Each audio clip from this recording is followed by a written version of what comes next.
It should be interesting. I think it is very interesting, but it should be amazing to see Hearts win the league for the first time in 66 years, for the first time in my lifetime. A transformative thing for Scottish football. It will be an almost unique thing. I know they've won it before, but in this era, it's pretty amazing. But I suppose I thought the same about Hibs going into the 2016 Scottish Cup final. I had my ticket for that.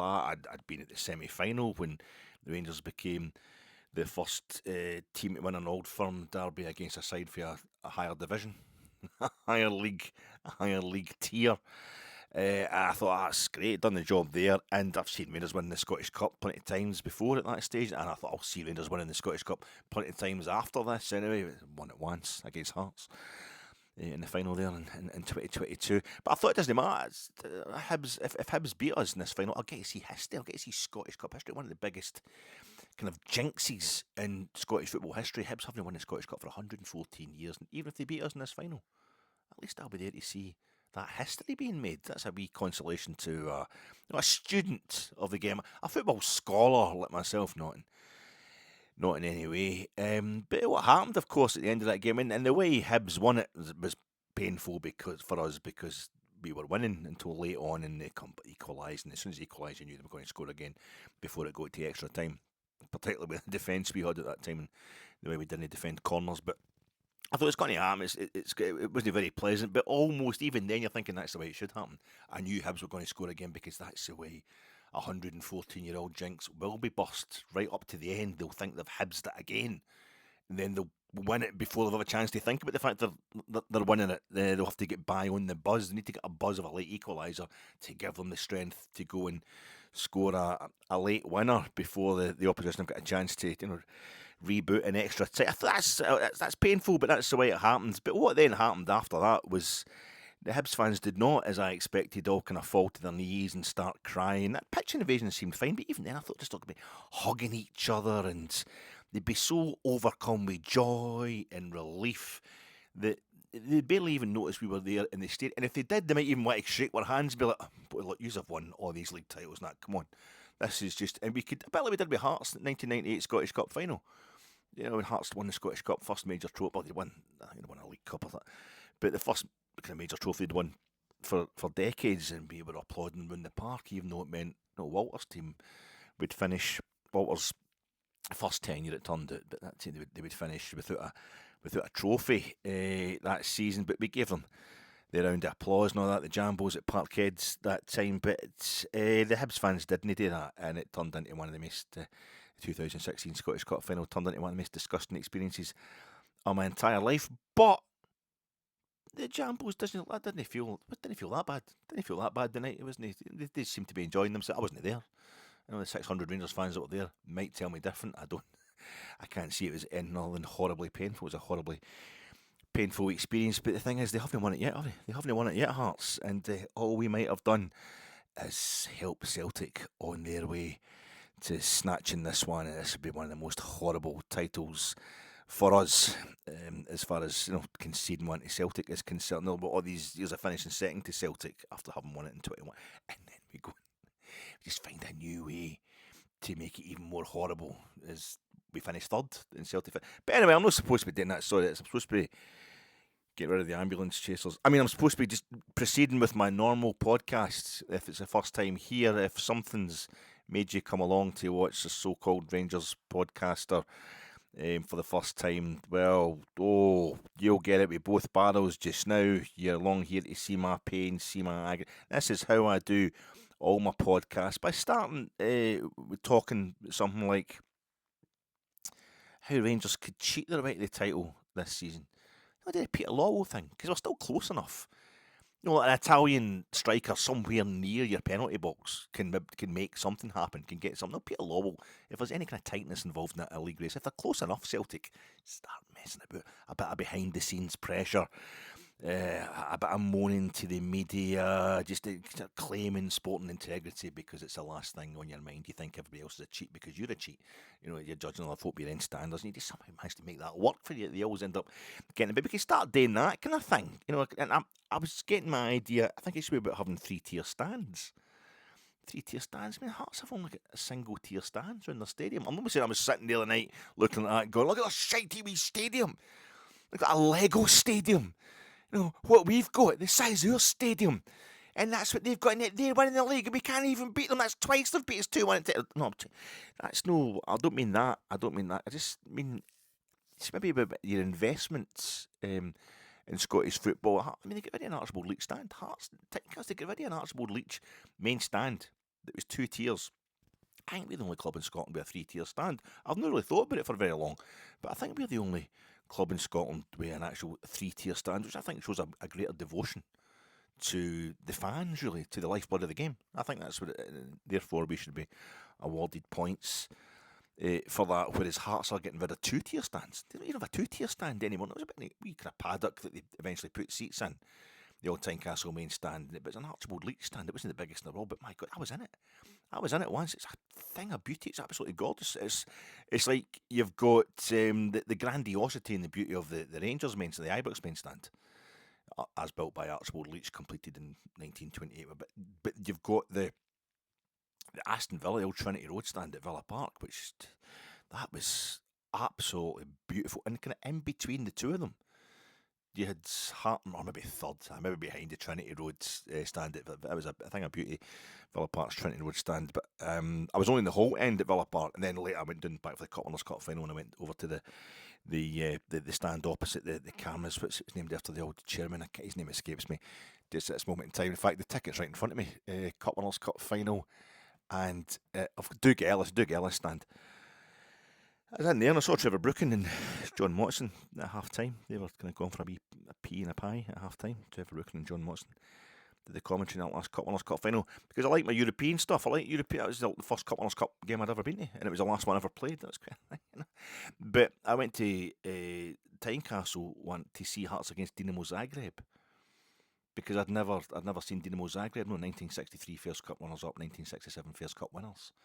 It was the old Dinamo Zagreb. So I had to see them in the flesh, and they never played Rangers. Well, they probably had played Celtic a bit. I'd never. It was before my time or whatever. I'm never going to go and give money to Celtic to watch these other teams. I thought the Jambos, that's fine. Went through there. It's all before 2012 and all that, and when we fell out with absolutely everybody. But I went through there and I saw Dinamo Zagreb, but I got a ticket for the main stand, and it was it was gorgeous, absolutely beautiful, really. But Hearts have got rid of that. They killed that. They knocked that down for that. What is it? It's like a 1970s gymnasium for the outside, like an extension to a secondary school or something.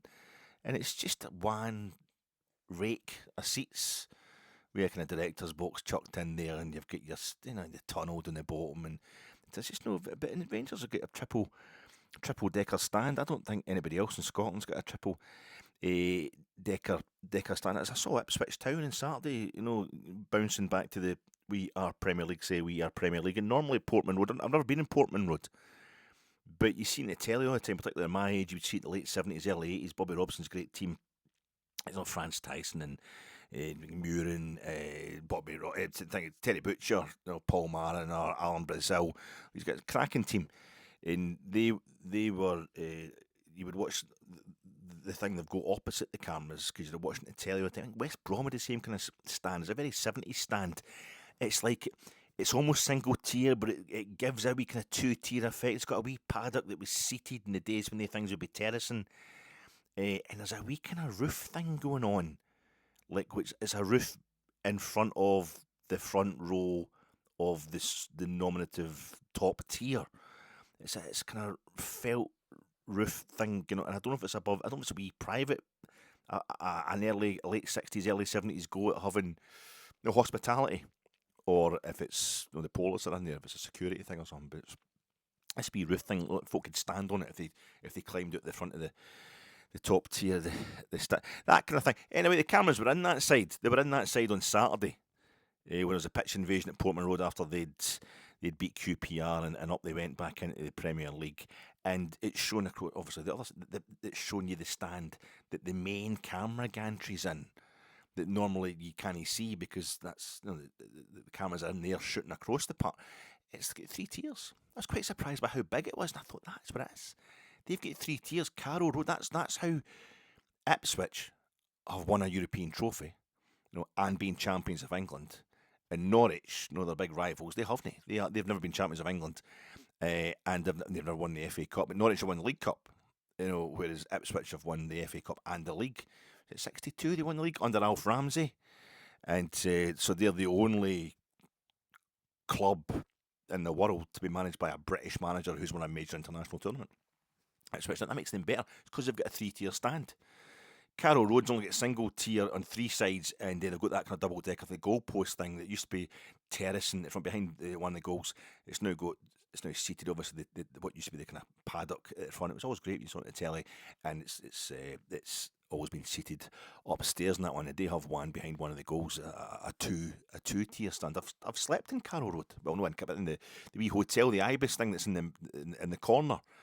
I've never seen Norwich City. I've never seen Norwich play. It was in the summer, middle of summer, I stayed there, and I got up in the morning, I look at my bedroom window, and I'm looking onto the pitch at Carrow Road. It's both great and horrible because you're not going to see the team play. Being in a stadium but no seeing it, it's a double-sided, double-edged sword. That's the expression we're looking for. So I thought Ipswich, that's why they've got a triple-decker stand. That's why they're pure class. That's why they're one of the best teams in England. I know they've only won the league once, but say they've also kind of won the World Cup. I know West Ham would claim that as well, but I think the manager's the one that really counts in that arrangement. And you've got, of course, Chelsea, Everton were the first team to have a triple-decker, I think, in Britain. Their stand that they got, it was in 1970, so it was after the 66 World Cup, and Everton got the triple-decker stand in there, which, again, the front tier of it was terracing, a right tight paddock, and it's not a right tight little paddock with seats in it. The women's team, Everton, still playing there at Goodison, and it was Archibald Leach, the old main stand, which used to have this massive terrace, and it was at an angle. The way that the street is outside, and you get St Luke's Church in the middle, they actually bent the old main stand. When Archibald Leach built that, it was a bit like the Ibrox main stand. I think it used to be the crisscross, the Leach kind of patented lattice work on the front balcony, the steel work that we're still got in the main stand at Ibrox. I think at Goodison that used to be painted green. A bit like the centre court at Wimbledon. Was it number 1 court? Centre court at Wimbledon, and perhaps Twickenham back in the day. There's Archibald Leach involved. Twickenham and that, but it's a little kind of crisscross metal work there. It used to be green, but it also kind of cranked. The main stand at Dens Park, it cranks the middle. It's almost like a V in plan. It's almost like a slight kind of V in plan to go along with the street outside Sandeman Street and Tannadice Street.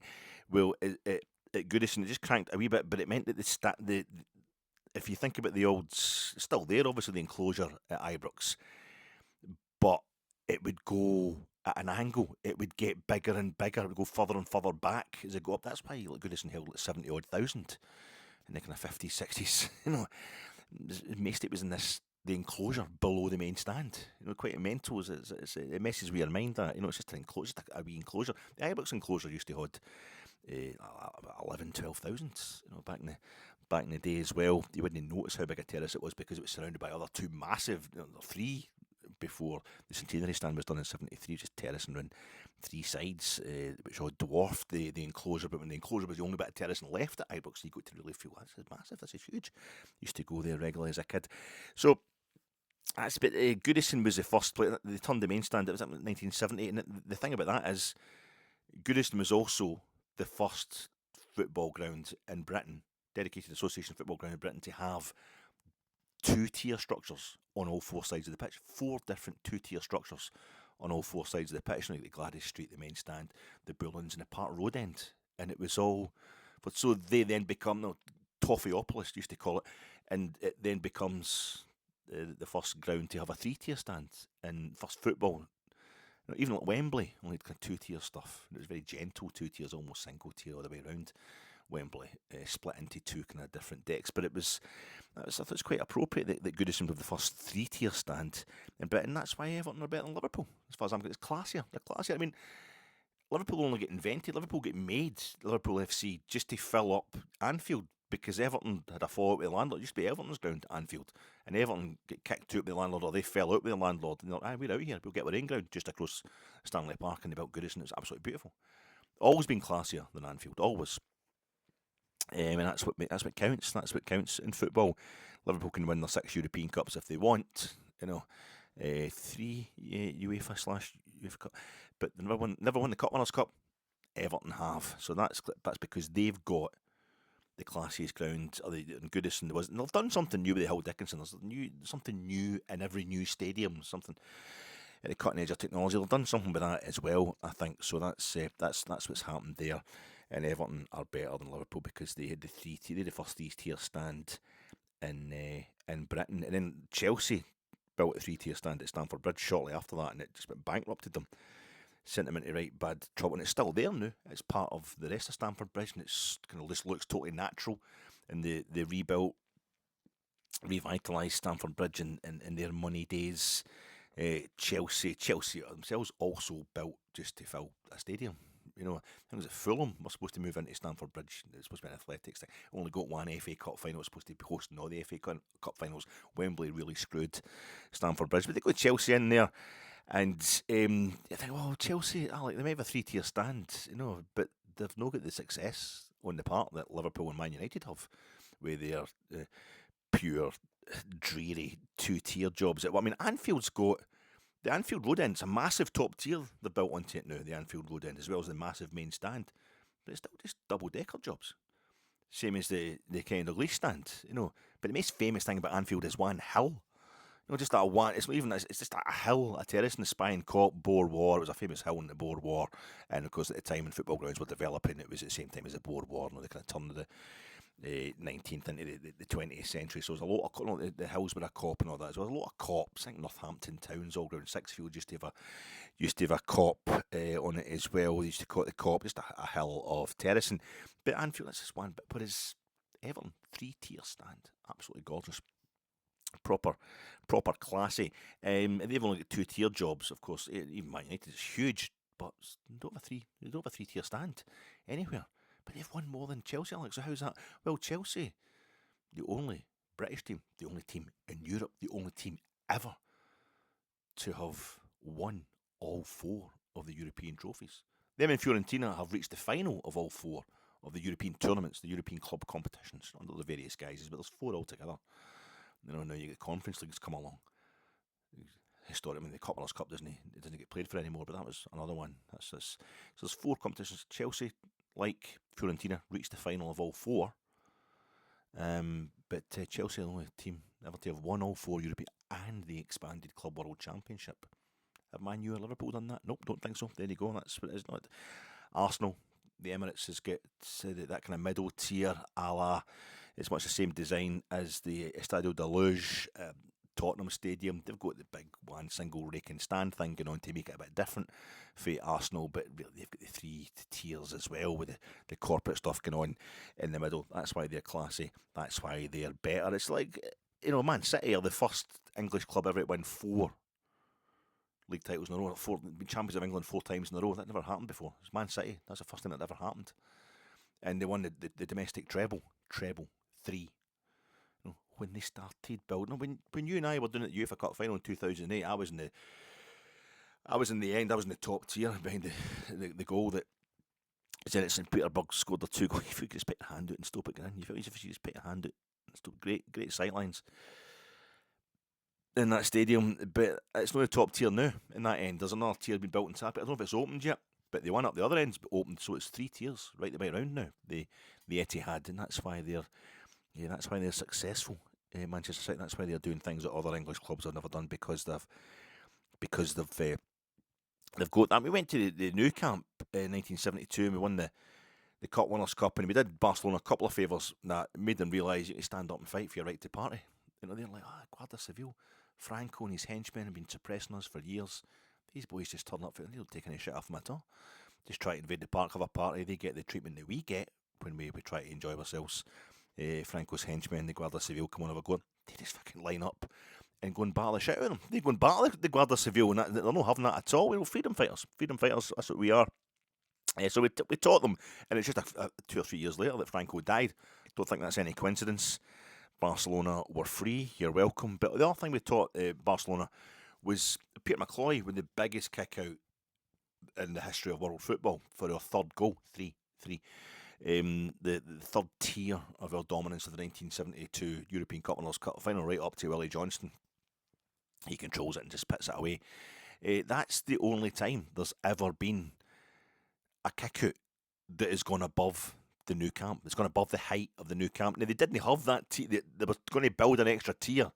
I don't think they were. It wasn't as big as it was before. No, they're reconstructing it now, and they're putting a roof on the third tier. I don't think the third tier's open just now. They're probably going to beat Real Madrid next week in the new camp to win La Liga. There at Barcelona, but they didn't have that then. It was missing a tier. But I think it was Peter McCloy that decided them. No, the Girvan Lighthouse. He's big enough. He's huge, and his kickouts proved that his kickouts are winning European trophies. Up it goes. Us and Barcelona. Only teams to win the Cup Winners' Cup in the new camp, in the Cup Winners' Cup final in the new camp. Is that right? Aye. They beat Standard Liège there in 1982. The Cup Winners' Cup final must have been held in the new camp other times, was it? Madrid pinched all the finals. Anyway, so that was Peter McCloy's kick out in the Barcelona board and that on the socials. What the fuck? We can actually see outside. You can see the mini Estadio out there. I don't think the mini Estadio had been built, but you can see the houses and that in the background. We went to, the Bernabeu or Chamartin, I think it might still have been called then. Real Madrid's grounds, you can't see outside that. Once you kick the bottom, it doesn't matter how high it goes. It's just all you see in the background, seats. Peter McCloy's and barristers, so they built another tier. It might have, I don't think it was 3 tiers at that point in 72. I think it was 2 tiers, and the top tier was huge, and it kind of splits into 2 levels, like the bottom tier did as well, so you could maybe try and count it as 4 tiers, but it's actually just 2 structures. A bit like the San Siro, a piece of shite. San Siro, no history. The teams did nothing. The 2 Milan teams done nothing in Europe because they've only got 2 tiers. They might be huge, so huge that they could, or I don't know if they still call them this, but certainly before. It was redone, or it was done up a bit for the 1990 World Cup. The San Siro, it was the giraffe and the elephant. The elephant and the giraffe. I think the giraffe is obviously going to be the top tier. That's what they called the 2 tiers. I sat in the giraffe and I saw the Milan derby in the San Siro in 94. But that's why they've done nothing, achieved nothing in Europe, because they've only got 2 tiers in their stadium. The 2 Milan teams, whereas Barcelona and Real Madrid have done honours because they've got honours. And it's us that Barcelona had to win the European Cup when Rangers went there and won the Cup Winners' Cup. It was getting that other tier on. They thought Peter McCloy's and barristers make another tier up there so no one else can kick a ball so high in the new camp that you can see outside it. You just see seats the whole time. Peter McCloy put the tin lid. And I think that's why we nearly lost the league in 91. Our 9 in a row, it nearly ended at 2, 3 to get the third one, the third tier, because they were playing Aberdeen. They only needed a draw final day of the season at Ibrox to win the league. We beat them. But it wasn't just the team that was falling to pieces. There was no roof in the main stand. The roof was off the main stand because we were building the club deck. What a risk we took then. We're taking the roof off the smallest, as it was then, of our 2-tier structures in the stadium. Played without the roof on it. Imagine what the noise would have been like if the roof had been on. But Mark H.E.A, see when he scores the first goal, he's looking up at the main. Boris Johnson jumps on him, but he's looking up at the main stand, going, "I need to get a roof in that. You got a third tier. You got a third tier in the stand." And that was because David Murray was building the club deck. He was getting the club. He's literally putting a tin lid on it. He was putting a tin lid on our dominance, Murray, by getting the club deck on there. And that's the roof I look up at now. It's actually the underside of the club deck. I'm high up in the stadium, but I'm still even in the top tier. 3 tiers. That's what you got. You have 3 tiers for the red, white, and blue, and we got a 3 tier. Like the Benito Villamarin for what's 23 minutes? That's quite good going on. That's why Real Betis are so good, because that's why they've won 1 La Liga title and played in 1 European final, whereas Sevilla have done nothing. Yeah, nothing. Because they've got 3 tiers, the Benito Villamarin, and they're putting a roof on it just now. They're getting that sorted. They're building another bit to make it even better. Granada as well, they've got 3 tiers all the way around. Even though it's 21,000 some capacity, they've got 3 tiers all the way around, and that's why they're better than Real Madrid and Barcelona. You've got the 3 tiers, so Rangers should be getting the league title instead of that'll days. No, it doesn't. That's not going to days at all, because it was fucking shiny. I was telling you after the Motherwell game, it was so bad, but thank God, the final of Masterminds and University Challenge had been the previous Monday, so that it meant, it's last Sunday we could beat off Motherwell at home. It meant this Monday night I couldn't get humbled at home twice in a row, because even though she actually can't be bothered watching, I make her watch the 2 of them. My wife always beats me when it comes to... She beats me, but she always scuds me at the questions on University... She always gets more right than me on University Challenge and Mastermind, and that's even more a humiliation. I'm just humiliated 2 days in a row at home when I was saying, oh, well, at least I can't, at least I can't get beat, get humbled at home twice in a row because there's no University Challenge and there's no... It was gallows humour, if you like, an attempt at gallows humour. It turned out it actually happened anyway. I managed to make it happen for myself anyway, because a programme I despise, and she pretty much despises as well, but we'd never choose to watch. You watch this for long enough to go, fucking hell, and you turn it off in disgust. It's that thing called The Repair Shop, and you'll have seen the thing on Rangers TV, where Ian McMillan, the wee Prime Minister, his grandsons, brought in the ball that Ian McMillan had taken for the 1963 Scottish Cup final replay. He kept the match ball, and they used to kick it about the garden with him, and they were kids and didn't realise what it was with this ball until just after he'd passed away. He died fairly recently, Ian McMillan, and so they took it to the repair shop to get it repaired because it meant so much to them, and they went to give it back to Rangers. And I think Rangers TV have done a wee class. I saw it coming up on my Twitter and all that, but I haven't watched it. They did get it back, and they gave it to Rangers, and they put it in the trophy room, and whatever. It's beautiful, beautiful. A beautiful thing, and that's what happens with these programmes. It's really sentimental stuff, and it's cloying. You're like, this is just awful. This to exploit until it's something that actually matters to you. So I come into the house, I've been doing this nonsense, and I come into the house, my wife's going, I've recorded something that you might be interested in. I'm like, what? And it's just today with Rangers, and it's Repair Shop, and I'm like, well, fast forward past that, and we'll get to the thing that I'll be interested in. But no, that was it. That was it, and I see it, and it's like, what you? She must be taking the, and then it was Ian McMillan in the bottom. Oh God. And I'm doing that thing while showing you the ball, that they brought on the ball, because we beat Celtic. Was it Frank Haffey had a great game in the first game, 1963 Scottish Cup final. It was finished 0-0, and then we gubbed them in the replay 3-0. And Ian McMillan had kept the ball, and that was controversial in the days, because the referee should take the ball back to the SFA, and that, but he just wanted to keep the ball, the wee Prime Minister. So he'd kept the ball, and he'd just played with it in the garden with his grandwains. They'd no idea, and here was the grandwains, fully grown men now, and just realised and wanting the ball restored, because obviously it had seen better days. And when they started doing the thing for the person to start repairing it, I'm going, oh, that's a Tomlinson tee. I thought I recognised the shape, because it's the exact same as it looked exactly the same as the ball that was used in the 1960 European Cup final, because I'm really interested in European finals. And I thought, that's the Tomlinson tee. It's got the same kind of T panel on it. The Tomlinson tee that was made in a place in Partick, in the street, at the bottom of the Old Crow Road, just as it joins Dumbarton Road before it does. That retail part that's got the not retail part, but it's got the Marks and Spencers and the Sainsbury's, and there's a Starbucks and a McDonald's. I drive through McDonald's. I don't know why I remember that. But if you come out of that and you go back down towards like Dumbarton Road, on your left hand side before you get, I think it's up there's a lane that's just through the back of the Marks and Spencers and that retail part. There's a lane there of houses and stuff, and up at the end there's a kind of, it curves round. That used to be a workshop. I think it was a printer's at one point. Maybe it still is, but now that used to be the factory where they made the Tomlinson tee football that was used in the 1960 European Cup final when Wimbledon beat Eintracht Frankfurt 7-3. I'm thinking, it's 3 years later. It's another game at Hampden. That must be the same. Not the same body used in that game, but it's the Tomlinson tee. But what you do as a man, what you do as a kind of fully grown or old, past middle age man like myself, an idiot, is you don't say it. You don't go, oh, I think that's a Tomlinson tee. When you're sitting there, you go, Tomlinson tee, Tomlinson tee.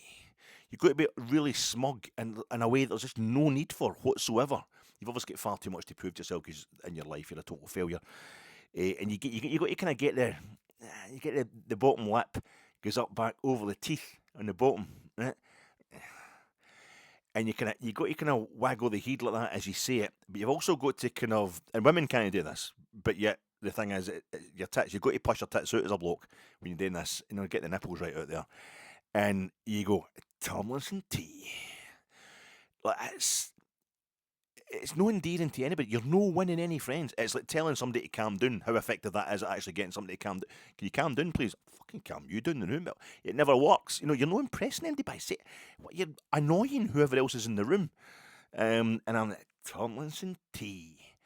Made in Partick. And it just as I said that, like that, the woman, the restorer woman, extricated the bladder from the ball, which is like, oh yeah, made in England. And I'm like, fuck. It's just so I managed to make an arse myself three 3 weeks in a row at home because of that. That was a top. It's a beautiful story. And the thing for me is the guy that sits behind me, the fella that sits behind me, is in his 80s at Ibrox, in the main stand at Ibrox, in the middle tier of our 3-tier structure. And he came to support Rangers because of Ian McMillan. He's for Airdrie, and his dad, he's telling us, before Ian McMillan died, he would always he's telling us about once a season. I repeat most of my stories to him about 5 times a season, so it's only fair. So he was telling us, it's Ian McMillan. I used to go to Broomfield all the time. My father would take me to Airdrie, and I just loved Ian McMillan. I thought he was brilliant, inside forward in the kind of WM formation. He was phenomenal. He was tremendous. He was great. And then he went to Rangers, and when I went, he's telling me, and I've seen this, and it's in the Rangers historians written books, the players and whatever. Same thing. He didn't want to go to Rangers, Ian McMillan, because he had no need. He's an Airdrie man. He supported Airdrie, and he was a mining surveyor, a really clever guy. And he's making more money than that. Than he would even make at Rangers. It was Airdrie who needed the money.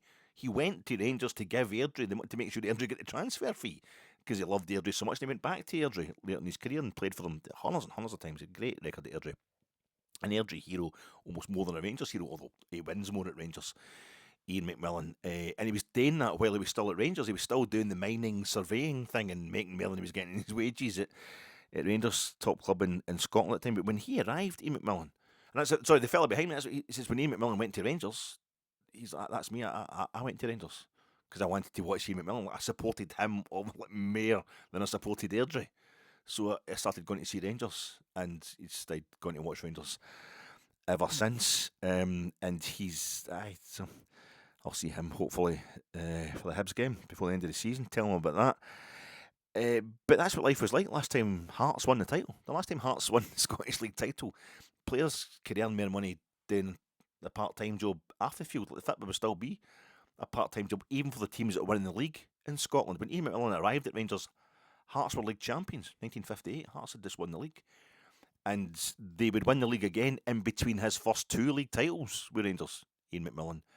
And then Hearts were winning the league until the final day of the season in 64-65 season, which was the season after Ian McMillan left Rangers. That's when Willie Waddle was Rangers Kilmarnock manager, and they went to Tynecastle and had to beat Hearts 2-0 to win the league, and did on the last day of the 64-65 season.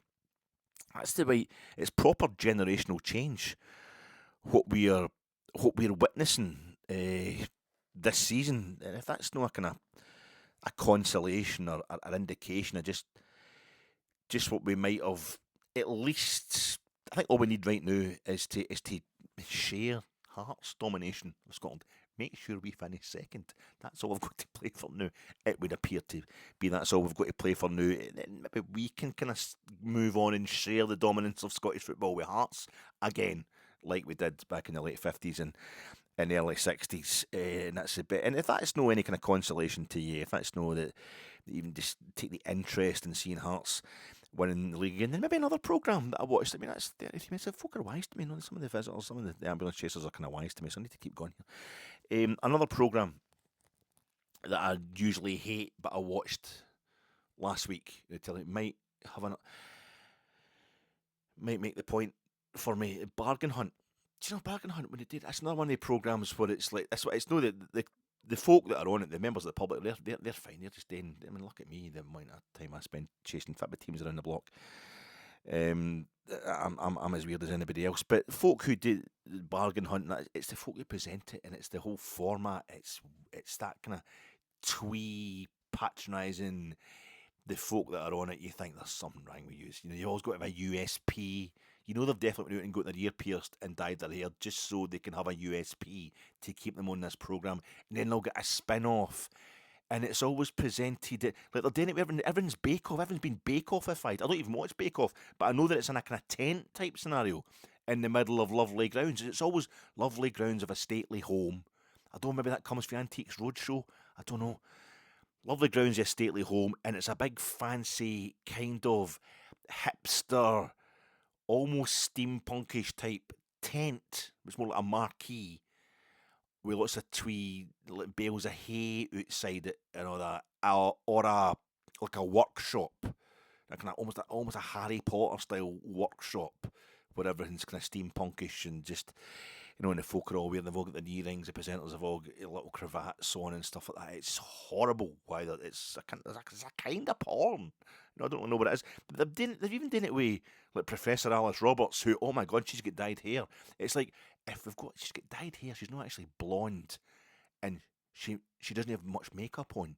Then we've kind of slipped it under the carpet. The wife's will know that the husband's pure fancy. She's not my type. I don't really.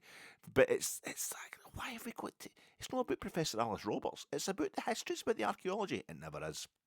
And even that, you've got the Great British Dig, or whatever it is, because it's like the Great British Bake Off, and that's out in a field.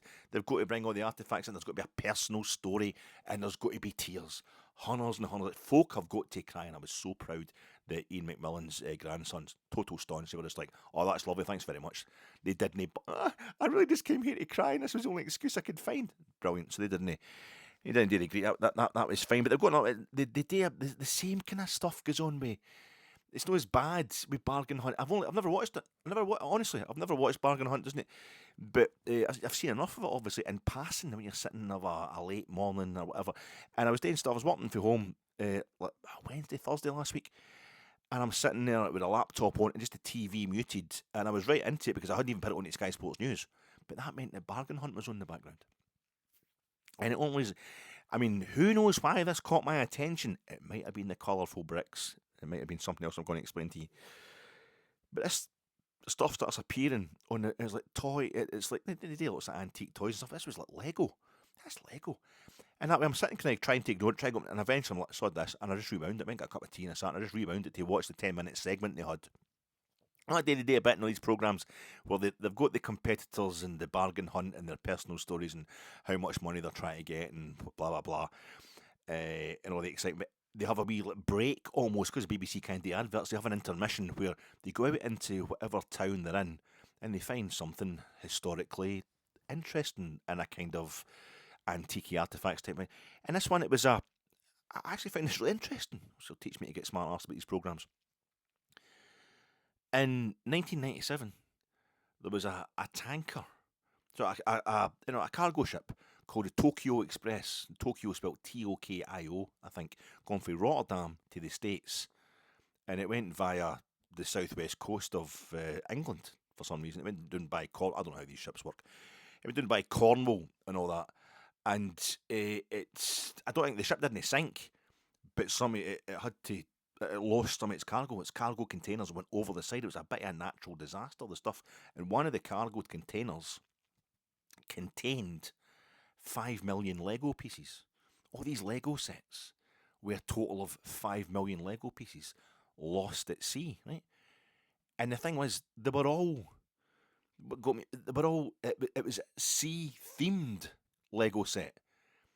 It was divers. Guys with the diving gear on, the wee men in the diving gear. There was sharks.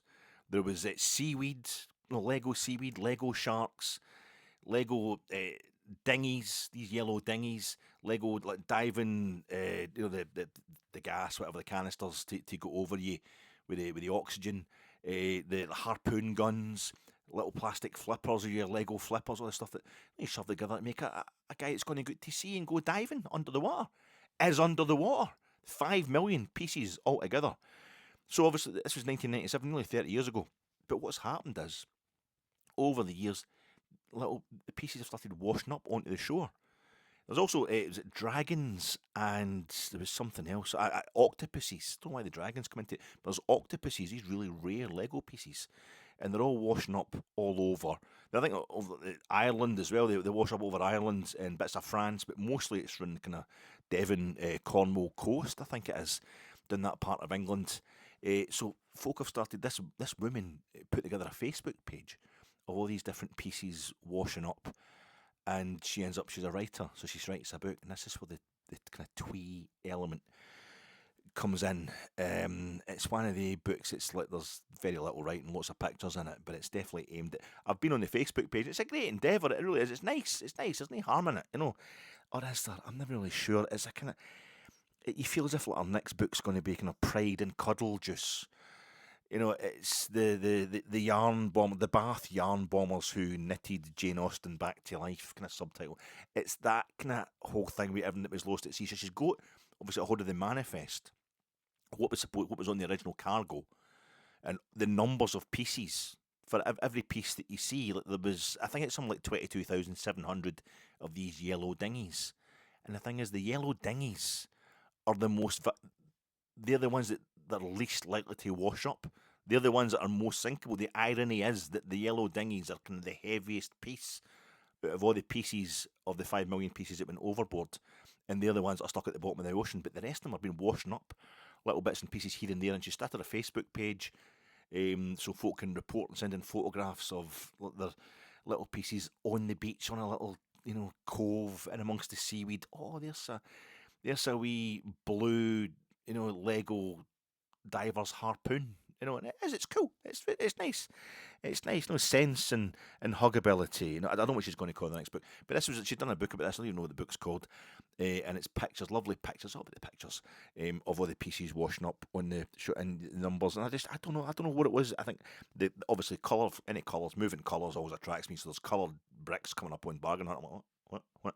Looking at that, but I think it may have been the idea of salvage.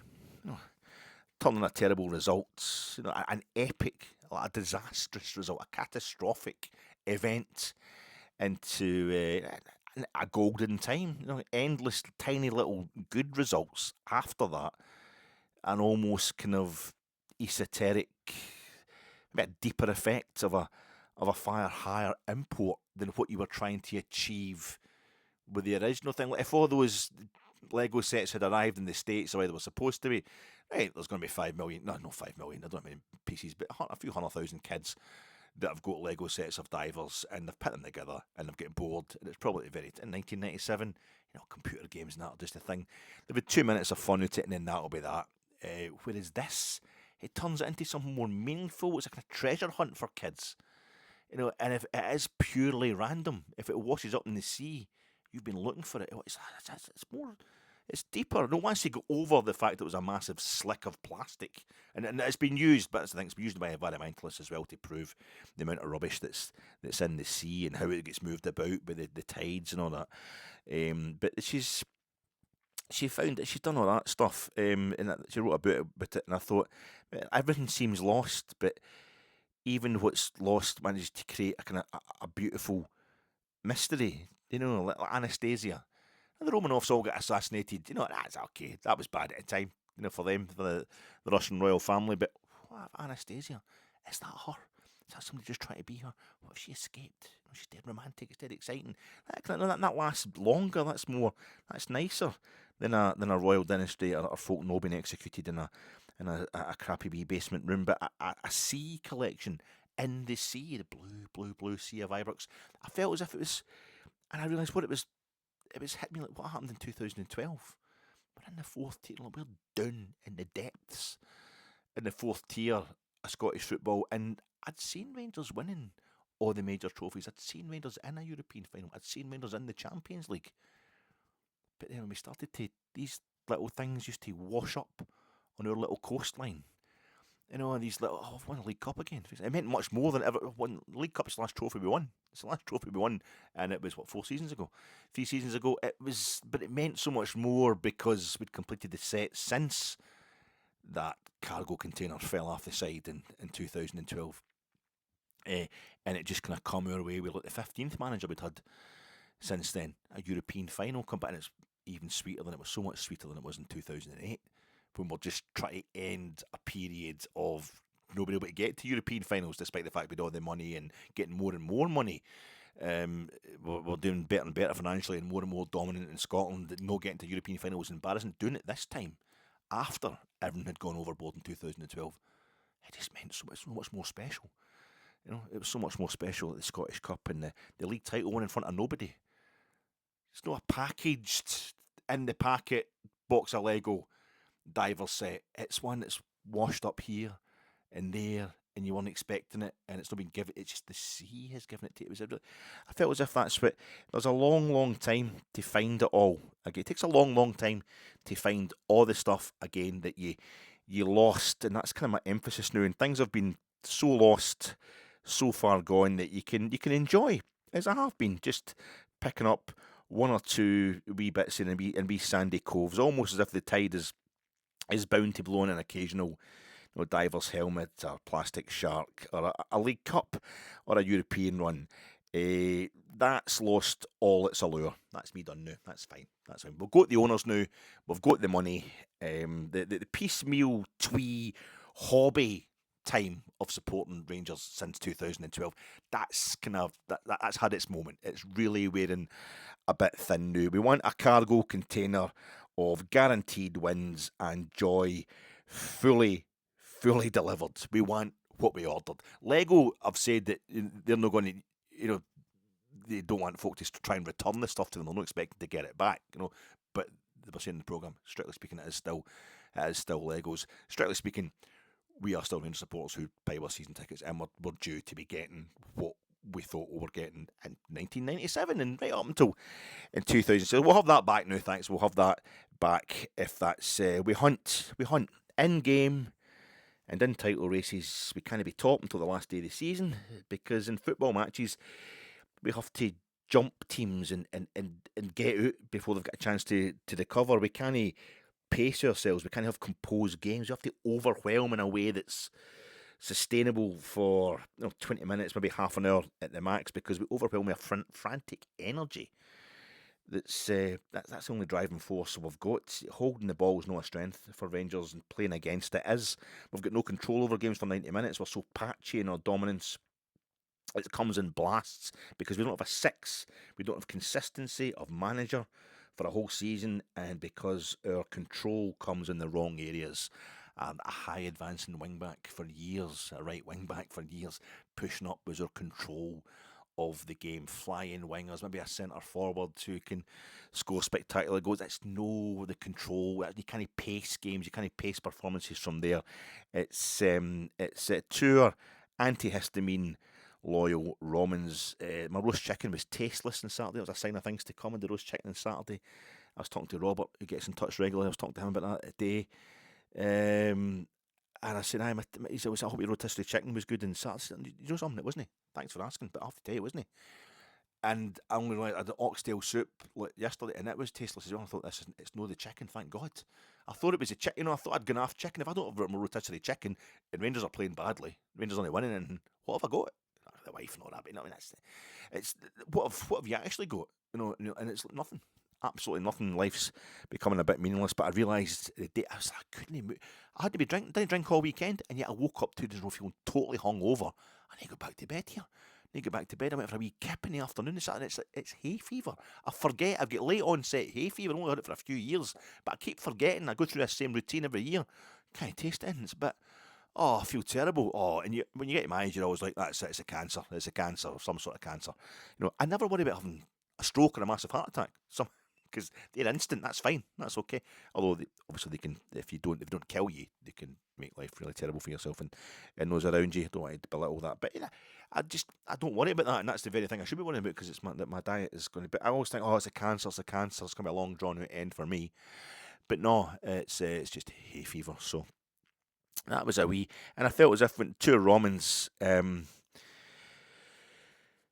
It's roast chicken. And I've got the antihistamines. It takes a few days for me to kick in, but it's a relief to realise it's two Romans that's the problem. It's two Romans not being in the system. We haven't got him in the system. We got him back. Had one the night. He came on the night, but it takes a wee while for them to kick in. And so we dug out the antihistamines before you looked at the hay fever. The Davy Hay. Davy Hay was the Celtic manager when they pipped H.E.A the title in 1986, a thing that can still happen to them this season. Davy Haymarket Station, when you get a train through to, that's where I would go, Haymarket Station. And hey, Phoebe, hey, how you doing? Sorry couldn't get through. It's a message that's been recorded especially for you. We'll guard old Terry Hall. We'll guard old Terry Hall's city town, Coventry. They're also up into the Premier League, aren't they? Frank Lampard. Graham Souness said he was a man. Maybe did we make a mistake? I don't know who's. How you doing, folks? This is your Fat Egg immediate post. Our manager, our head coach, has lost as in the last 2 games, trebled his number of league defeats this season and doubled the The clubs, we started this game tonight 4 points behind Hearts and Celtic with a game in hand on Celtic, and we end it struggling to achieve our main aim of this season, which is finishing above Celtic. We're 4 points behind them, but we don't have a game in hand on them. But the Celtic have still got to play Motherwell, Hearts, and ourselves next Sunday. And at the start of the season, you'd have taken that. You'd taken that, wouldn't you? Plus, if we get a draw at Parkhead, we could still, by a point, finish with more points than we achieved our total points tally last season. That's like winning the double, really, isn't it? Reaction Pod coming to you in association with Jersnet. Jersnet is on Monday night. It's been on while I'm recording this nonsense. It'll have been on already. Go and check out the Jersnet YouTube page. Their post-match reaction will be coming from Scott, Rob and Alan. I'm sponsored by that. I'm sponsored by Hay Fever, the repair shop, Bargain Hunt, Hearts using Jamestown Analytics data model. No huge stars except maybe Shankland and Craig Gordon. He's not played a game recently, hasn't he? Haymarket Fever. Everything repaired. Everything's a bargain. Jobs are good. And my name's Alec Anderson. When I was an alien, cultures weren't opinions. Gotta find a way when I'm there. Gotta find a way, a better wait. Never met a wise man. If so, it's a woman. Gotta find a way when I'm there. Gotta find a way, a better way. I'd better wait. We've gone from the sobering realism of we've never won all of our post-split fixtures to kind of starting to worry we might end up being, for the first time ever, losing all 5 of our post-split fixtures. We can't put together a complete performance. That was a big criticism of this Rangers team. We can't put together a complete performance, this Rangers team under Danny Röhl, but neither can our opponents in these games, obviously. You know, I mean, it's a 98-minute game it was tonight. Hearts had 25 minutes. Oh, but we lost 2-1. I'm talking to you after Rangers have lost. This is immediately after Rangers lost by 2-1. It's not immediately anymore. For the second time this season at Tynecastle to Heart of Midlothian means Hearts are now 7 points clear of us, and Celtic are 4 points clear of us, and there's 3 games to go. But we secured third place on Saturday. Was it Sunday yesterday? When Motherwell lost to Falkirk. Of course they lost at Falkirk after beating us at Ibrox, but that'll give them the mental strength. That's my theory about Rangers. That'll give Motherwell the mental strength to go and beat Hearts and Celtic now, so there's still a chance. We secured third place. We got the goal of the season. It was award for the goal of the season, Chiramiti's goal against Celtic, and the overhead kick one. He scored a few goals against Celtic, and we got Young Player of the Year. Mikey Moore winning Young Player of the Year. These are the awards that were on Sunday. So basically, it's a treble, quadruple we've won, really. Everything's fine. We're guaranteed to be in Europe next season. That's it. Motherwell can't catch us. And for third, so we're going to finish third. We're probably guaranteed Europe ages ago, but we'll be in the Conference League at least. I think we could win the Conference League. I think we could win the quarterfinals of the Europa League last season, final a few years before that. Conference League might just be our level. Bit of investment for these owners, they'll fancy a bit of that. We could win this. That's the worst thing that can happen. It's all good. But the 98 minutes that game lasted today, a minute of injury time at the end of the first half, 7 at the end of the second half, and Hearts had about 25 minutes. They had about 25 minutes, about 42% possession, 2/58, but Hearts probably had a good solid 25 minutes, and that was all it took for them to win the game. They've not put in a complete performance.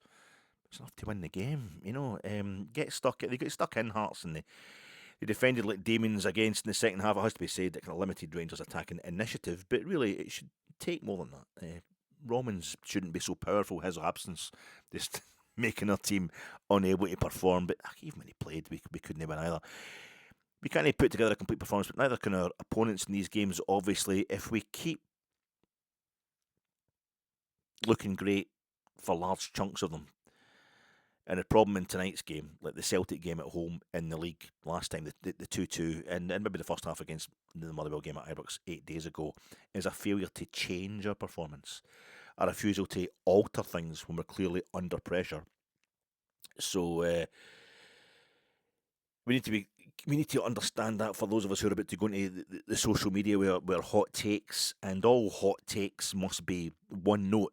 They must offer only one solution to only one problem, because otherwise they'll be that most woke of things, subtle, if not, in fact, actually that most evil and treacherous of things, complex. And we can't have, we can't have complex stuff. There's only one. The law of hot takes on football, especially on social media, there's got to be one staring you in the face problem, and that way you can relax into your kind of anti-intellectual reform voting. Doctors don't know everything, all brains, no common sense. They've never worked a day in their life. Send them back. Hanging's too good for them. Sorry, officer. I'm no part of a grooming gang, so I'm no part of an Asian grooming gang, so that means I'm actually alright. Oh, God, fucking Starmer. Safe, cosy mindset. Unfortunately, we're just no good enough at building on or defending, or building on or defending a lead, or at reacting to opposition momentum at any time. But we've lost 8 goals across our last 3 games, and tonight's been the first of those 3 games in which we've scored the first goal of the game and only conceded twice. And this at the most difficult venue of the Scottish Premier League season, this season, the Scottish Professional Football, the SPFL Premiership season, this season, and we've lost 2. As I say, I'm on the antihistamines. You can only take one a day, and I'm about as sharp as the Rangers' performance tonight. So in that respect, this is the perfect post-match reaction pod. But we've actually put in a fantastic in terms of the amount we dominated the game in terms of possession, etc. We're starting to ease up. We're losing 2 goals a game now. We're taking the lead in games, but it's still no good enough. So it's this one kind of moan fits all. There's a lot of moans due about this Rangers performance. Team news. Two Romans was on the bench. At least he'd made the squad. That was something, but we're kind of hoping he might start the game. But even then, it's Romans and Nadiri. It's Romans and Nadiri that are both supposed to be coming back from injury. And I don't know if Nadiri was going to be back in time for the end of the season. But to have both of them in the squad, the matchday squad, was a kind of benefit. Nadiri being on the bench as well almost made up for the disappointment that Romans not actually starting the game. So I got it right with the 4-3-3 and Tav coming in at right back, so Sterling could go in to left back, because Jaden Magoma has just not been working at left back since we've had 2 Romans in. It slows us right down. No offence to Jaden Magoma, and Max Aarons is long gone, really, even though he was on the bench. But that was it. That was the only bit I got right, really. My preview pod the other night. Skov Olsen, come on, in the right of the front 3. That was a big call, which had been discussed, sort of Rangers review, etc., in the build up to this game, but it wasn't seen as a real option. Danny Röhl's probably looked at that goal. He's probably there picking up the big award for Rangers getting the goal of the season, at whatever awards it was on Sunday nights. And that goal we scored against Celtic to make it 1-0. That league game that we drew 2 each back, it was at March. Skov Olsen, it's 2 Romans starts it, but the ball goes to Mikey Moore, and he feeds it to Dujon Sterling, who feeds it to Skov Olsen, who chips it out to Chermiti to bang it into the net. He's probably thought I'll get as many of the players as possible on the part of the night, because we're going to hit the heights again in the bit. But it was a bit of a surprise to see Skov Olsen coming back in. Chukwueze, I thought he'd go out for Diamande coming in. Nope, Chukwueze and Diamande played the 3 in the midfield. I thought Chuck might drop out for Connor Barron. Didn't happen. So Diamande came on and did do the thing I wanted him to do. He went in between the centre halves if any midfielder was going to do that. Mo Diamande, after he came on for the second half against Motherwell and did really well last Sunday. But Mo was sitting back, and it was letting Nico Raskin go up and play more as an 8. That's what I wanted to happen, and that did happen. It was more like a 4-2-1-3. I would say, with Nico Raskin, the way he was pushing up, but 4-3-3 strictly speaking. But the big thing that struck me was our entire bench was kind of battle hardened, semi-reliable. So they've all done a good job for us at various points and in bursts. That's a story with Rangers, and in bursts at various points in this season. Liam Kelly's not much of a chance this season, but he's playing European quarter final last season against athletic clubs. So There's no kind of silly young boys or guys who were painfully young in the squad. There's no fillers on the bench. It was all like a good squad there. There's no like, if you don't wear the away kit at Tynecastle, you have to wear the white socks with the blue top, which I think is worse than wearing white socks as part of an away kit for Rangers. So that I find that's actually worse, even if it's got the blue folds on the top. The collar and the kit's too white. It's too big. I'm wearing this grey thing here as a tribute to how overly white the kit comes to look when the blue comes to look. It cheapens it when you wear it with the white socks and the white shorts. Jack Butland, he was in the all orange that our whole outfield, or 10 outfield players, wore the last time we lost 2-1 at Tynecastle. But there you go. So it's 2 steak pies for tea. No brown sauce left. 2 steak pies. I usually go in and get the Morrisons. I get the steak. I thought it's going to be an awkward kick-off time. I'll just get 2 pies that you get at the fit. But I've done this before this season. I can't remember what the result was the last time I did it. But I've been getting steak and haggis pies at Bell's, getting steak and haggis because they're cheap in Morrison's. But on Saturday I thought, no, I'm going to treat myself. I'm going to go for the 2 steak and gravy pies, and I got them, and they were quite nice. Had them with beans, but there's no brown sauce left in the house. A couple of bottles that were drained at the brown sauce. I don't know what that meant as an omen, salt and sauce, but I don't have any. You would think that meant there's not going to be an Edinburgh angle to this. It's more a Glasgow angle. But I didn't have salt and vinegar on it either, so maybe that was the problem. But at the very time when I need more taste, because of the hay fever, there was no brown sauce there. So there's no settled right hand side or 4-2-2-2 formation possible at the very time we need our own strongest formation and team out there. Going to visit Hearts. Going to play Hearts at Tynecastle, the best home team in the league this season, unbeaten at home this season, Hearts, and apparently we're the best away team, so it should be a big setup. But your father had one too many Bacardi and Cokes, and he went for it on the karaoke in the centre of the pitch before the game could get going. Fella with a kind of maroon type shirt that was open there, and he was pointing to the camera and all that. What's his story? What's his song? So it's Kingsley and Kizarides versus Chukwani and Chermiti. Bring it on. Here we go. And it went okay after we'd given the ball straight away from kick-off. Raskin knocks it straight back to Jack Butland. He punts up the park and Hearts have got the ball. And I thought that's a bad start. But we actually built really well. Built up really well. After kick-off, we got more kind of comfy with the ball. Raskin did a cross/shot type thing. They went across for the left-hand side and nearly caught out there. Their keeper nearly crept in at the back post, but we're increasing in confidence, increased danger coming for Rangers, a slow turn of the screw, the shadow of the Wheatfield Road stand, the top of the roof, the girders was all. That was the shadow across the top part of the pitch. In the 19th minute, Tav takes a corner for the main stand. Goes right on to Chukwani's head, and from 2 yards out, he missed. It's actually more, just let it hit half you, and it's gone in the back of the net. Chukwani standing unmarked, back post, in between the sticks, but still, even though it's the back post area, it's actually more difficult to miss. But we did miss, and I thought, is that going to be a bad? No, we kept pushing in the 23rd minute. Just 4 minutes later, we scored. We took the lead. We bloody deserved it as well. Tav throw in for the right hand side. I don't know who went up for us. Probably Chermiti, maybe Big Fernandez. We went up and challenged anyway, and I think it was Halkett.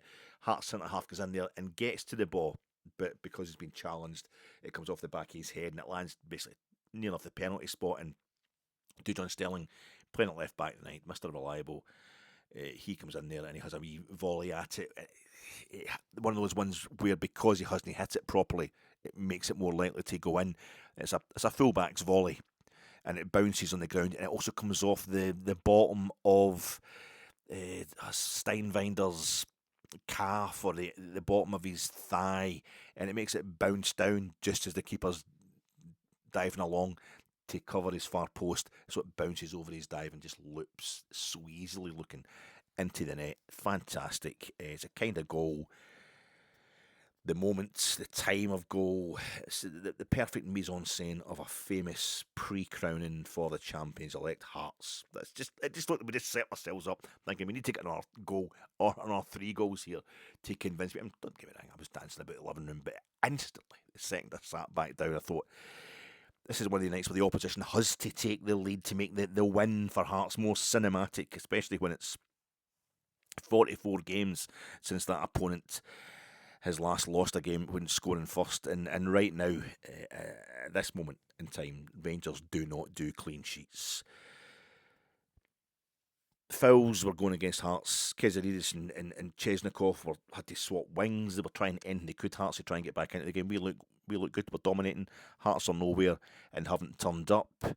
But we do not put in complete 95-minute performances. So you knew it wasn't going to last. The 37th minute, Lauren Shankland, a really cowardly foul, getting after the ball as well away on Fernandez. The big man needs treatment.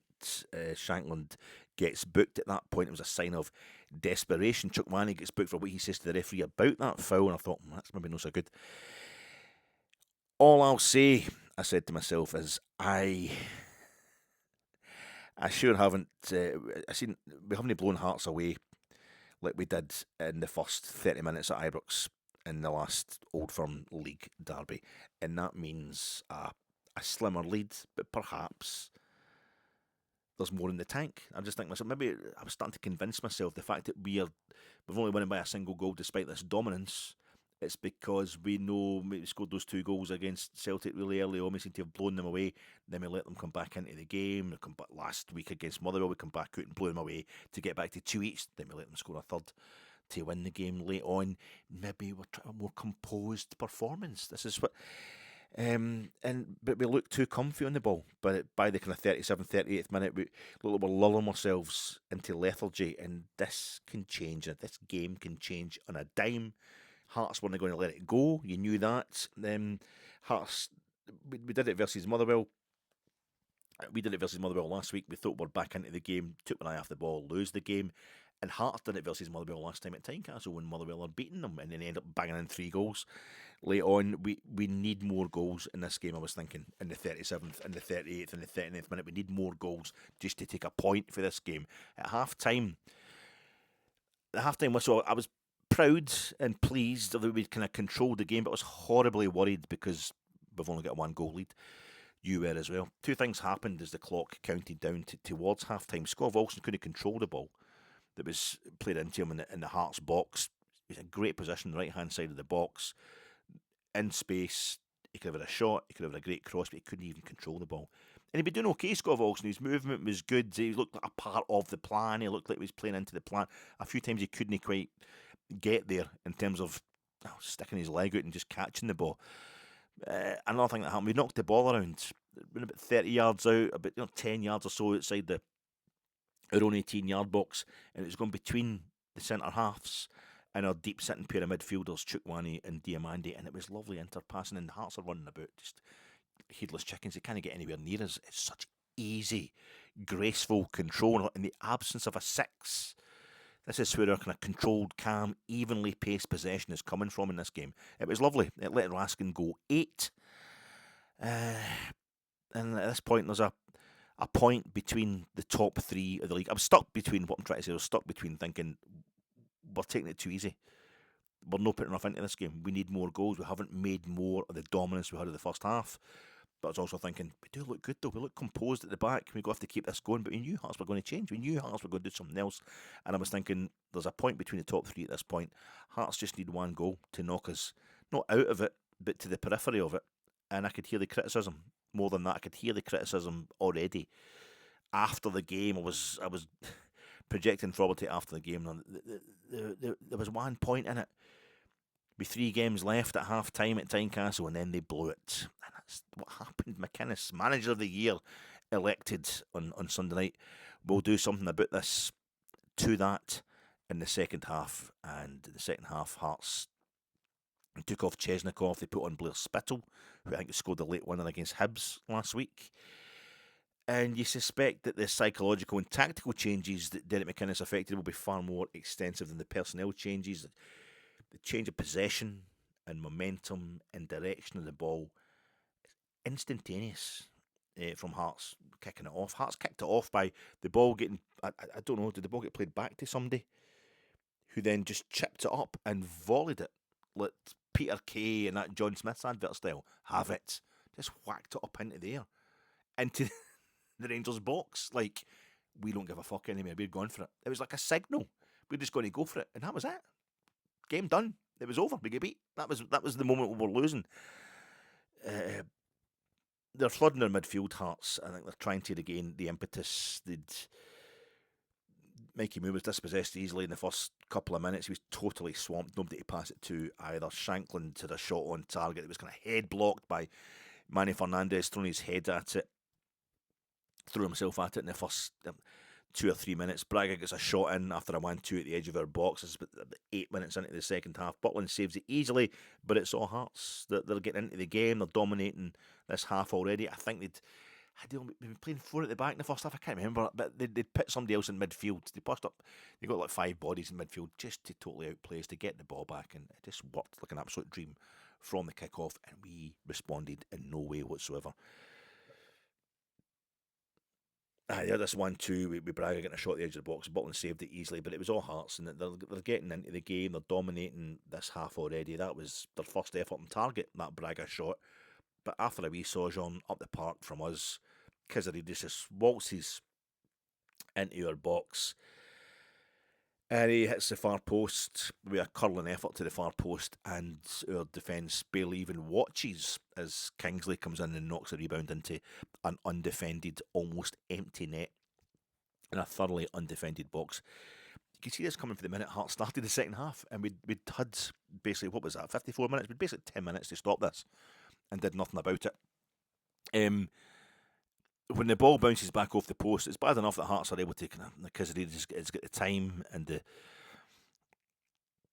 ability to just guide the shot towards the far post, and it comes back off the post, but then a thoroughly damning action replay shows Tav is completely not reacting. He's 34 and a half years old. He shouldn't have been playing. You know, if Two Romans is playing, Sterling's at right back, and that's it. Scott Volson, not in any way match fit, barely able to turn round and have he's not played for 2 or 3 games. Scott Volson, he's having a terrible time. He's having a terrible time in his career. It would seem we've taken on the same doubts and lack of enjoyment of football that he seemed to be having at Wolfsburg as well, that allowed us to have him at Ibrox in the first place. He's not reacting in any way, and Jack Butland just looks wooden. You know, I don't know. He has good reaction saves at penalties, Jack Butland, but sometimes he just looks like he's completely lost, far too old. And they just walked the ball into the back of our net from a rebound. It was pretty criminal. Hearts dominate. We need to change. It's so predictable. We need to change their setup. You know, and already it could be too late. Hearts are dominating. Diamandi does something to Findlay in an aerial challenge, and Finley's protesting about it. I'm assuming he thinks it was an elbow or something. Nothing got done about it. Never saw an action replay. But yeah, we're going to start getting the red cards. We're properly copping out of this. Chikwani goes into a block on the ground as if he's trying to scissor tackle somebody. We seem to be losing our shit. A mere equaliser and the toughest away ground in the league. You know, game management mentality. It's what are you expecting to happen here? It's supposed to be hard, and to be at this stage in the game still level should actually be quite good. You know, if you're sensible about it. But no, the players seemed as frustrated as we were watching it. In the 69th minute, we took Scott Volson off for Gassama. Super sub Gassama. He's going to come on the right hand side because he's better when he comes off the bench, isn't he? JD Gassama, that's what I think anyway. So he goes on the right hand side, or he prefers to play on the left. And the last few minutes up to that substitution, we've got a bit more territory back. We're making nothing of the free kicks and shies. It feels like a lull before. I remember thinking this just feels like a lull before, well, Hearts take their breath again. They catch their breath to seal the deal with a couple of legendary Gorgie goals. Just get one, but it was pretty much straight after that. They've responded to our dominance, Hearts. We've got no answer to theirs. No effort to change our shape or change our attitude. It's naive, kind of spoiled Wayne's type attitudes. Rangers sendings off seem more likely, and then they score. I think it's the 70th minute. Shankland, he knocks the ball in. It's pulled back to him from. He knocks it in from 15 yards. It's pulled back to him. I think it's by Blair Spittle, hitting the byline, getting there well before Tav. Tav's like a yard short, and the ball gets pulled back, and there's nobody anywhere near Lauren Shankland, who's known for scoring goals. Probably 15 yards out, it's just coming into our box there, and he just side foots it first time into the bottom of the net. We're losing, as we expected to. We just expected to be losing. Rangers players expected to be losing when they started the second half. Rangers supporters expected to be losing after about 5 minutes of watching the second half, and here it is. 75th minute, we make a triple substitution. Raskin, Sterling, and Moore all go off.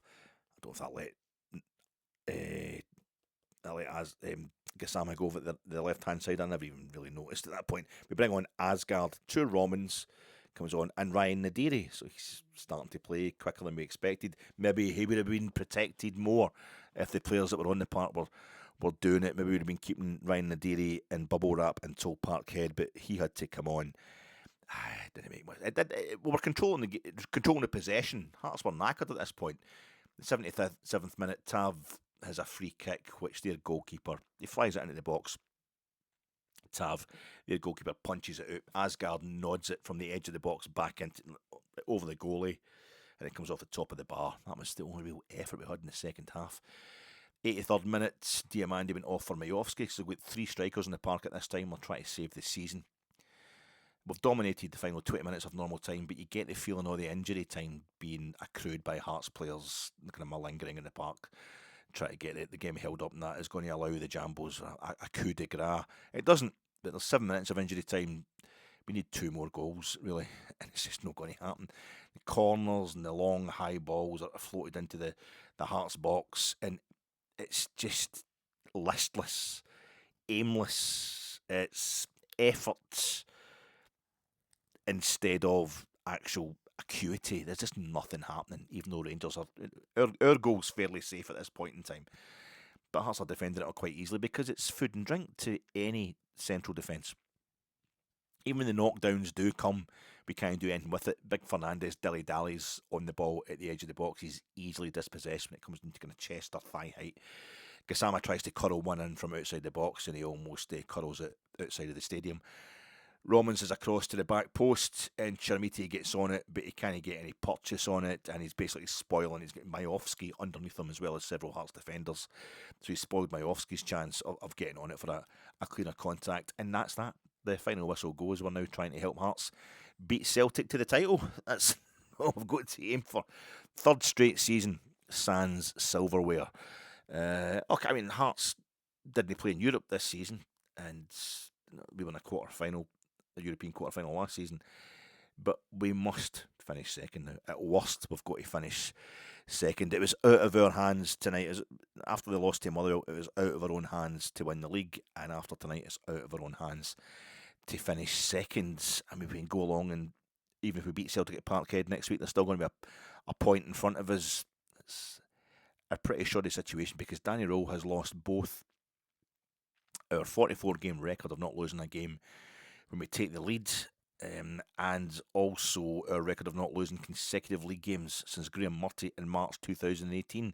To be fair to Graham and Danny, Rangers did that 3 times in season 2017-18, losing 2 consecutive games, but he could be up for losing 3 in a row. I don't know when the last time he lost 3 games in a trot, 3 league games in a trot, Danny Röhl, but in his post-match interview, so I've not seen the presser, but his post-match interview for Sky, where Luke Shanley said some kind of silly stuff about how it's not our mentality, it's poor decisions at key moments, which is mentality. Don't get me wrong, it's a shit question that Shanley's asking, which implies cowardice when to even have lasted this long in a title chase after the start to the season we've had is probably a sign of strength, and Tavernier, the man with the most assists in the league this season and setting up our goal again tonight, is only in the team because Romans isn't fit enough. Tav's been slandered by the increasingly bitter and deranged sounding Chris Sutton. It was hysterical stuff from him tonight. But Danny Röhl refused to give up on the title, and he implied for the second game in the trot that our opponents were kind of lucky because they could put away the very few chances they created, which is a criticism of us for having more chances but doing absolutely bugger all with them. The doubts will absolutely pour in about him now, Danny Röhl, and I genuinely don't know how the American owners will react. They don't mess about. Kavanagh and Marathi, the back-to-back defeat stats are maybe they're also a function of the split, the top 6 split. All you have is difficult fixtures against the top opposition. But while I thought Motherwell's win at Ibrox would actually be the kind of fire, would create the kind of fire that we needed to win these 2 incredibly difficult away games in a row, he's now looking at, it could be 3, quite easily 3 straight defeats and or failure to win any games at the business end of a season. And he's also got 2 cup exits to Celtic, one in extra time, one in penalties. The doubts are bona fide. The deserved doubts. Danny Röhl's management will be questioned at this point in time. At this point, I can't say good luck to Hearts. I've been able to congratulate them on an amazing season since December, because it's amazing by their own standards to be top of the league in November. Probably Hearts, never mind, still at this point in time. But the biggest compliment I can pay them right now, I can't congratulate them because obviously they still haven't won the league. But the biggest compliment I can pay them right now is they've put a Rangers supporter in the horrible position of knowing he needs Motherwell to win next Saturday night. To beat Hearts, Motherwell need to beat Hearts next Saturday night so that we, Rangers, still have a chance of winning the title. But as a Rangers fan, I can't ever give that up. I can't ever give up any chance of winning the title. But at the same time, I know that a Motherwell victory next Saturday just makes a Celtic title win more likely, because right now I trust this Rangers team more to beat Celtic next Sunday if we're out of the title race than I trust us to beat Celtic to stay in it. Aye, we're at the bottom of the Atlantic. We had 22,000 yellow dinghies and they've sunk too. We can't keep relying on tiny remains to wash ashore. We need our new owners to put in an order for another container full of 5 million Lego pieces. The money goes from USA to Europe, and next season's head coach should need only the ability to follow the instructions to put all the component pieces together again and give us all the toys we need to stop us watching shite daytime telly all year, because it's probably preferable to watching Rangers. That's a bit harsh, that's a bit cruel, I don't mean that, but that's an awful, awful night, troops. I was convinced. I thought we were going to do it. I thought we had a chance of getting out there and blowing Hearts away, because this Rangers team have reacted to setbacks all season. They've done nothing. They've had nothing but setbacks for 15 years, so it's all about reacting to setbacks. I genuinely thought we had a chance of getting out there and doing the business. I think a lot of it did depend on Romans being fit, and maybe then you could have had Nadiri risked as well, would have played a bit better. But it's pretty apparent that Danny Röhl is not making the changes when he needs to make the changes in game. Against that, you have to say, when a team's playing well, when there's a single setback, you don't necessarily change the team straight away, because then that puts the players under more pressure. They go into games knowing that if they make one mistake, if they concede one goal, they could be off the pitch, and that's going to make them make more mistakes and be off the pitch. You've got to give teams a chance to play back into a game on their own initiative. But I think it's happened a few too many times now. People are citing the game against Celtic, particularly in March, which we just watched the entire second half knowing Celtic were going to come back. And we're just conceding too much ground. And the minute Celtic did equalise in that game, just right in the last minute of the game, by the time the penalty get taken, we came out and dominated injury time and threatened to score again. Motherwell last week, that was a horrific first half. He'd played the wrong team, played the wrong tactics. Danny Röhl last week, and it's the fact that he's doing it now at a real crucial time of the season. His problems are becoming more pronounced, and they seem more like his fault rather than just a result of a totally natural result of a club and a team in flux because of new owners coming in the summer and new management coming in the summer, and then again at the end of October. We seem to be getting worse as the season goes on, instead of getting to know ourselves better and having settled in. And again, I've slagged it while also understanding that this thing of going away on a break. I said, no, it's a midwinter break. It's when we go away in January time, December, January time. That's when the season collapses. That's when the title challenges used to collapse. Nope. We've got into this top six split after the game against Falkirk, our last pre-split game, our last game of the regular season, so to speak. We felt, the Rangers support felt generally confident that the Rangers could cope with anything, that we're going to be fine, that we're actually looking forward to these post-split fixtures. And then we went away in that break, that training camp, and we've lost both games since we come back. We're now looking at basically an absolute miracle to stay in the title race. You never know. I mean, you can't give up on it completely, until Hearts. I mean, Celtic have got to play Hearts and Motherwell, as I say. But it's vice versa. Hearts have also got to play Celtic and Motherwell. But it's notable that I start by mentioning Celtic because I think the Hearts 7 points clear of us with 3 games to go. The title's done, and it really is now about finishing above Celtic. That is one way we can have a kind of positive end to the season. But there's no many more positives to think about tonight, folks. Thanks very much for your time, and I'll talk to you again in a couple of days' time at the latest. Thanks, folks.